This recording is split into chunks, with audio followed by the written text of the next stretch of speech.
नमस्कार, प्रभा साक्षी news network और आप सभी का स्वागत है।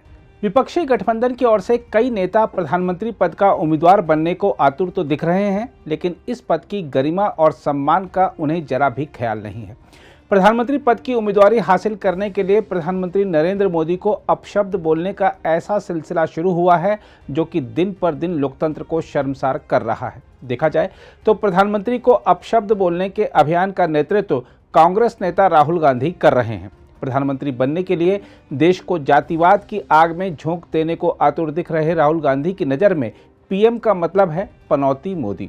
राजस्थान की एक चुनावी सभा में राहुल गांधी ने जब पीएम शब्द की अपने शब्दों में व्याख्या की तो सभी चौंके, क्योंकि उनके परिवार से 3 लोग प्रधानमंत्री रह चुके हैं और उनकी मां सोनिया गांधी भी प्रधानमंत्री बन गई होती यदि उनके विदेशी मूल का मुद्दा ऐन वक्त पर आड़े नहीं आया होता। हम आपको यह भी बता दें कि यह वही राहुल गांधी हैं जिन्होंने डॉक्टर मनमोहन सिंह के प्रधानमंत्रित्व काल के दौरान उनका विधेयक सरेआम फाड़कर प्रधानमंत्री पद के प्रति अपने असम्मान का खुलेआम प्रकटीकरण किया था। राहुल गांधी मोदी को पनौती कह रहे हैं तो उनकी पार्टी के रिमोट कंट्रोल से संचालित माने जाने वाले अध्यक्ष मल्लिकार्जुन खड़गे प्रधानमंत्री के पिता को सार्वजनिक रूप से अपशब्द कह रहे हैं। प्रधानमंत्री पद की उम्मीदवारी की दौड़ में कहीं राहुल और खड़गे आगे ना निकल जाएं, इसके लिए विपक्षी गठबंधन इंडी के घटक दल भी सक्रिय हो गए हैं। अगला चुनाव मोदी बनाम अरविंद केजरीवाल होने का दावा कर रही आम आदमी पार्टी प्रधानमंत्री नरेंद्र मोदी को पनौतियों का सिकंदर करार देते हुए सोशल मीडिया पर पोस्ट डाल रही है।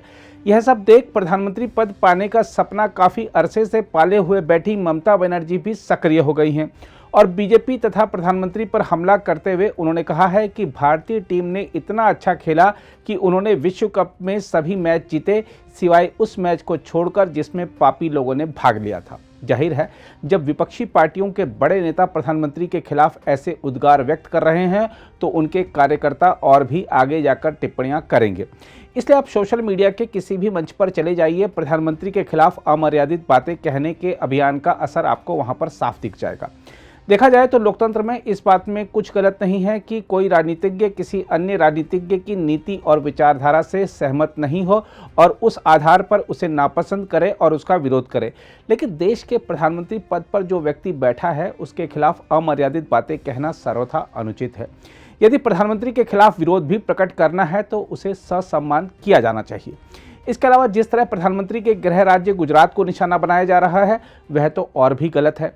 एक राज्य की मुख्यमंत्री ममता बनर्जी का यह कहना एक राज्य के प्रति नफरत फैलाने के समान है कि अगर क्रिकेट विश्व कप का फाइनल मैच कोलकाता या मुंबई में खेला जाता तो भारत जीत जाता। इसके अलावा राजस्थान के मुख्यमंत्री अशोक गहलोत ने जिस अंदाज में मारवाड़ी और गुजराती शब्द का प्रयोग करते हुए गुजरात पर कटाक्ष किया है वह भी सर्वथा अनुचित है। जिस तरह विपक्ष के नेता गुजरात और गुजरातियों के प्रति अपनी नफरत का इजहार कर रहे हैं उससे उनके उन दावों पर भी सवाल उठता है जिसके तहत वह मोहब्बत की दुकान खोलने का दावा करते हैं। हम आपको बता दें कि राहुल गांधी कई जनसभाओं में कह चुके हैं कि आपकी जेब से पैसा निकालकर गुजरात के व्यापारियों की जेब में डाला जा रहा है। इसी लाइन को अन्य विपक्षी नेता भी थोड़ा बहुत घुमा फिराकर दोहराते हैं। यहाँ सवाल उठता है कि मोदी से नफरत करते करते यह नेता क्यों गुजरात की हर चीज़ से नफरत करने लगे हैं। देखा जाए तो देश की अर्थव्यवस्था में गुजरात सर्वाधिक योगदान देने वाले राज्यों में शुमार है। महात्मा गांधी और सरदार पटेल का यह प्रदेश अहिंसा और एकता का संदेश देता है। व्यापारिक गतिविधियों का यह केंद्र प्रदेश देश भर के नौजवानों के लिए रोजगार का सबसे बड़ा स्रोत है। बहरहाल जो लोग गुजरात, गुजरातियों और वहां स्टेशन पर चाय बेचने से लेकर देश के प्रधानमंत्री पद तक पहुंचने वाले नेता से नफरत का इजहार कर रहे हैं वह दरअसल अपनी खीज प्रकट कर रहे हैं, क्योंकि जीवन ने उन्हें सर्वाधिक अवसर और बेहतर हालात तथा पर्याप्त संसाधन दिए, लेकिन वह उसका कभी सदुपयोग नहीं कर पाए। अपने कर्मों की बदौलत अपने राज्य को अंधेरे में धकेलने वाले नेताओं से यदि गुजरात की चकाचौंध नहीं देखी जा रही है तो इसके लिए उन्हें नरेंद्र मोदी को जिम्मेदार बताने के बजाय अपने गिरेबान में झांककर देखना चाहिए।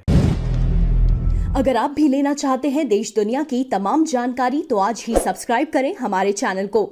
साथ ही नीचे दिए बेल आइकन को जरूर दबाएं ताकि हर अपडेट आप तक पहुंच सके।